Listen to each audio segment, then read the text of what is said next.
श्रावण शुक्ल पक्ष की पंचमी यानी नाग पंचमी के पावन अवसर पर काशी के ऐतिहासिक प्राचीन नागकुआं मंदिर में श्रद्धालुओं की भारी भीड़ उमड़ी।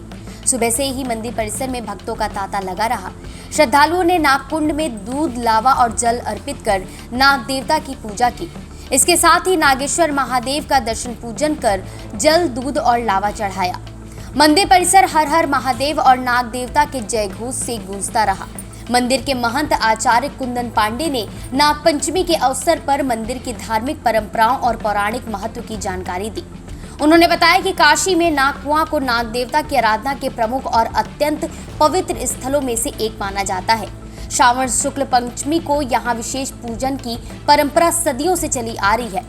महंत आचार्य कुंदन पांडे के अनुसार प्राचीन नागकुआं मंदिर का वर्णन स्कंद पुराण के काशी खंड में कारकोटक वापी के नाम से मिलता है।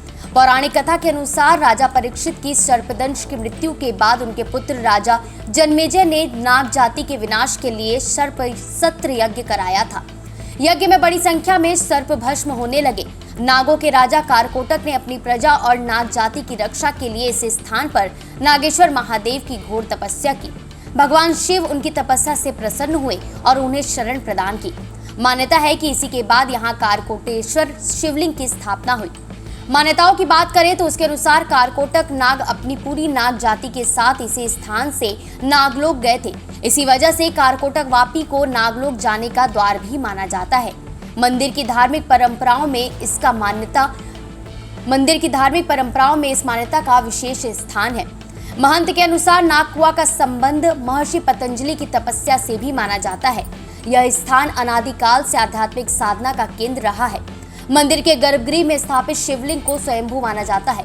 श्रद्धालुओं की आस्था है कि यह शिवलिंग स्वयं प्रकट हुआ और इसकी महिमा युगों से चली आ रही है। नागकुआं का महत्व विशेष है आज के दिन, क्योंकि आज नाग पंचमी, श्रावण शुक्ल पक्ष की पंचमी तिथि जो विशेष नाग पंचमी के रूप से मनाया जाता है। और काशी का एकमात्र स्थान जो काशी खंडोक्त में आता है, नाग पूजन का एक विशेष स्थान है जिसको नागकुप के नाम से जानते हैं। यहाँ से कारकोटक नाग जो थे वो अपने समूल जाति की रक्षा के लिए यहीं से नागलोक को गए थे। महर्षि पतंजलि का तपोस्थली है ये। महर्षि पतंजलि भी शेषनाग के अवतार थे, तो कई कथाएं यहाँ से जुड़ी हुई है।